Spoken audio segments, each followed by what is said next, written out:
Hello, dear friends. Um, so tonight we're going to talk about original. Original as unique. Original as the origin of things, the beginning. And how things are just a repeat. And sure, let's go to original sin right away. Original sin is a giant projection.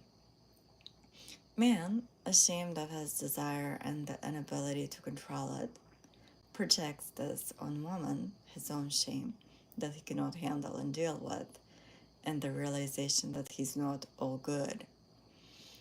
And all of a sudden, a woman is bad for seducing him.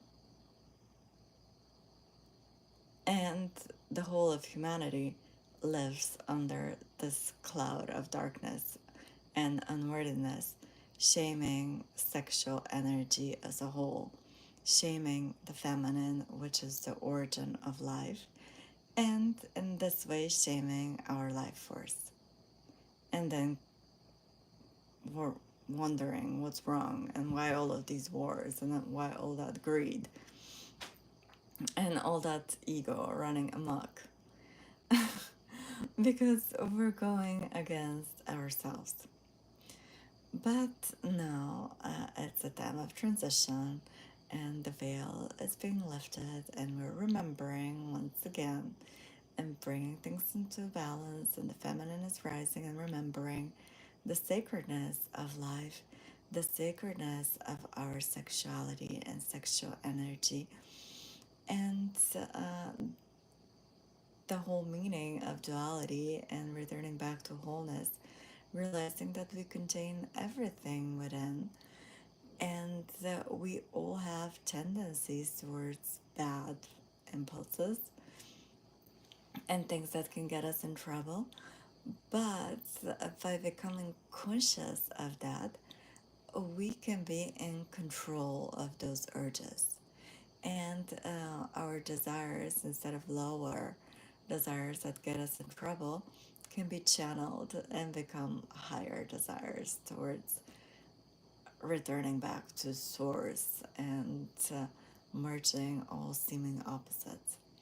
So when desire is made conscious, and when we realize that we can channel that raw sexual energy into creative expression and to birth new creative ideas, and also there is nothing wrong in enjoying it in purely physical way with a partner when it's made conscious.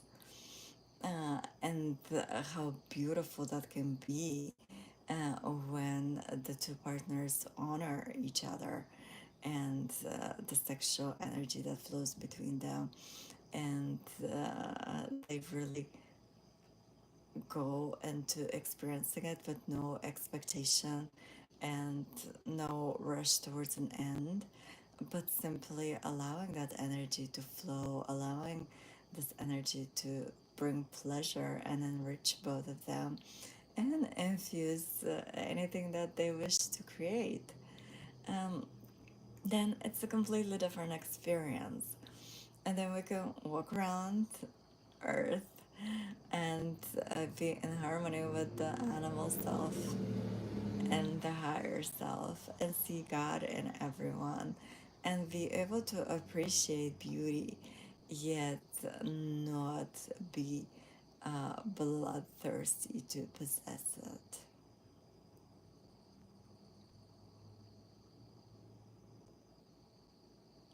And also realizing that we are one, but at the same time, we're meant to be unique.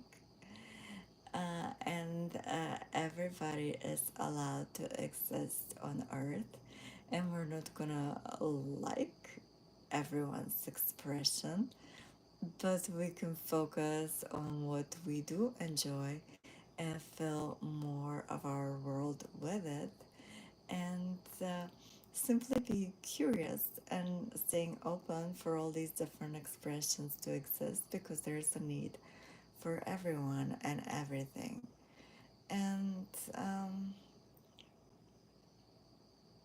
Yeah, we can all be self actualized, realized beings, conscious co creators, here to experience heaven on earth, and with that understanding that heaven and hell are states of being, and the quality of our thoughts and feelings determine the quality of our reality, and what we focus on grows.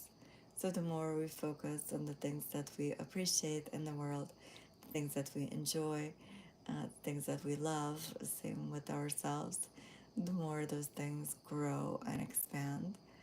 And we all have creative gifts and talents to offer, and we can make a living through sharing our gifts and talents and what comes natural to us and what is enjoyable, and in this way enriching other people's worlds, and they in turn sharing um, with us um, appropriate compensation that enriches our world in turn, and have that balance and equilibrium on earth as it is in heaven, and become these vessels and conduits for source to express itself through us.